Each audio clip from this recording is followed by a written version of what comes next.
자, 그럼 바로 이어서 2부 시작하도록 하겠습니다. 자, 그러면은 제가 겪었던 약사의 종류부터 쭉 설명을 하고 나서 그 다음에 다른 것들은 어떤 게 있냐 이런 것도 설명을 해드리면 좋을 것 같아요.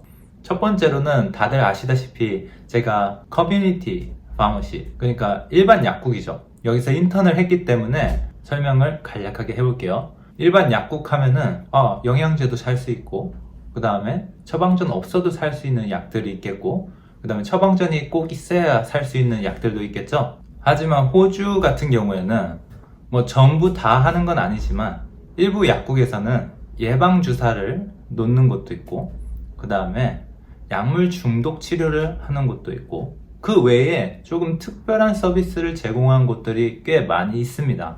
그래서 제가 생각하는 호주의 일반 약국 같은 경우에는 한국에서 제공하는 일반 약국 서비스보다 조금 더 다양한 서비스를 제공하고 있는 것 같긴 해요. 물론 제가 1대1로 전부 비교를 해서 설명해 드리는 건 아니기 때문에 어디까지나 제 의견으로 받아들이면 좋을 것 같습니다.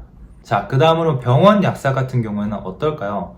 이게 보면은 공립도 있고 사립도 있고 많이 갈리는 것 같은데, 저 같은 경우에는 공립에 있었고요. 자, 공립병원 같은 경우에는 아웃페이션트에서 처음에 시작을 했고요. 그래서 여기는 이제 외래 환자분들이 오셔서 진료 보시고 약을 타가는 곳인 거죠. 그 다음으로는 디스차지 파머시가 되겠는데, 여기에서는 이제 사람들이 입원했다가 퇴원하시는 분들을 위해서 약을 조제하는 곳이었어요.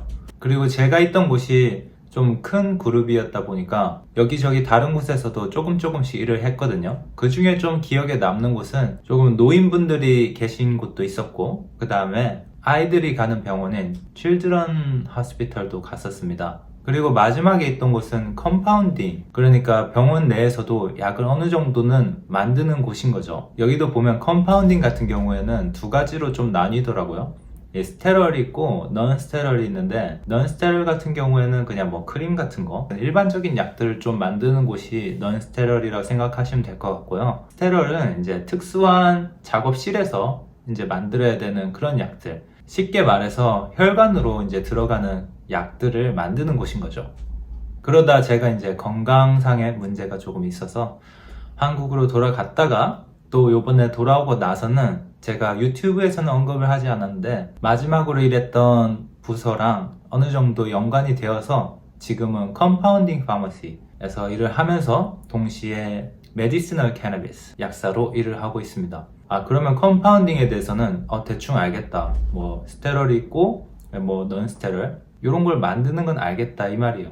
그러면 메디시널 캐너비스, 요거 의료용 대마에 대해서는 아마 모르시는 분들도 많을 거고, 호주 내에서도 지금 빠르게 성장하고 있는 분야이기도 하거든요. 아무래도 제가 한국 의료 시스템이나 어느 게 불법이고 어느 게 합법이고 이 경계선까지는 제가 잘 모릅니다. 그런데 유튜브에서 보기에는 의료용 대마를 키우시는 분들도 있는 것 같더라고요. 그래서 조금 옆으로 샜는데, 호주 내에서도 2016년도에 합법이 된 이후에 지금 해봐야 뭐 몇 년 됐죠? 한 8년 정도 됐네요. 의료용 대마에 대해서는 조금 더 기회가 있다면은 영상을 한번 만들어서 자세하게 다뤄보는 것도 재밌을 것 같네요. 자, 여기까지가 제가 겪어왔던 그리고 경험하고 있는 약사들의 종류였고요. 그리고 저도 인터넷에서 찾아보면서 어떤 약사들이 있는지 알아봤거든요.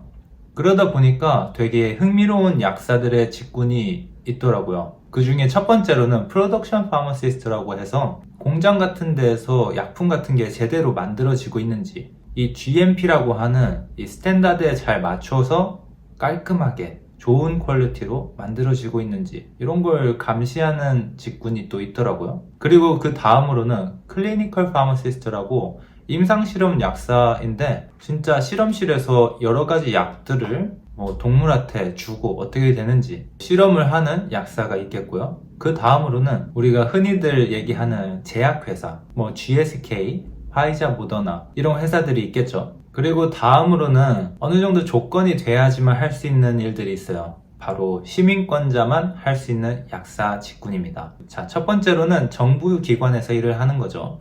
정부 기관에서 일을 하려면은 많은 곳에서 시민권자만 됩니다 이런 식으로 적어 놓은 곳이 많을 거예요. 뭐 병원 얘기가 아니라요. 정말 정부 기관에서 일을 하는 걸 말씀드립니다. 그리고 다음으로는 호주 군인들한테 의료 서비스를 제공하는 회사에 들어가는 것도 있는데 이것도 시민권자만 할 수 있는 것 같더라고요. 그래서 이번 기회에 제가 간단하게나마 찾아보면서 정말 여러 가지 분야에서 일을 할 수가 있구나. 뭐 밥줄 끊기.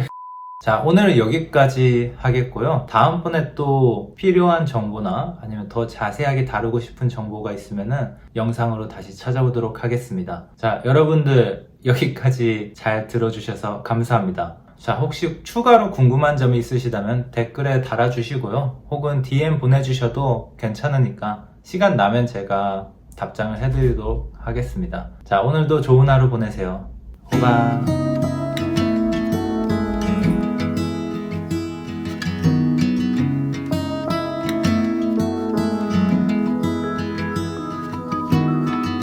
Can we